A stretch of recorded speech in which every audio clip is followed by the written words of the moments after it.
Шествия по центральным улицам, ярмарка, хороводы, концерты творческих коллективов. Впервые ИНТА отметила День Республики даже с фейерверком.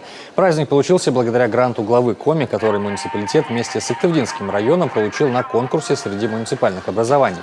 Большая часть от 36 миллионов рублей пошли на мероприятия, приуроченные к празднику, на модернизацию спортобъектов, крытого ледового порта имени олимпийского чемпиона интинца Виктора Жлуктова и Центрального городского стадиона.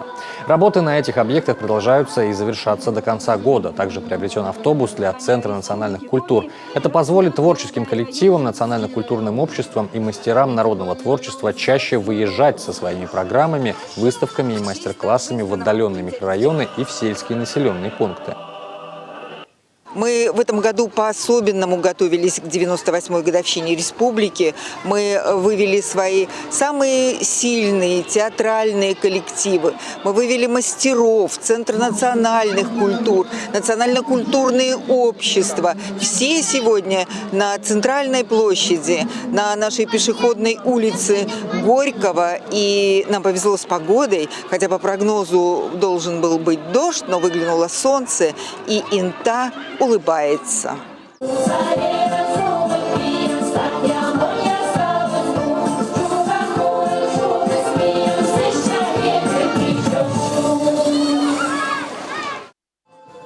Праздничные гуляния в ИНТе продолжались до позднего вечера. В концертной части были только местные исполнители и коллективы. От иногородних власти любезно отказались.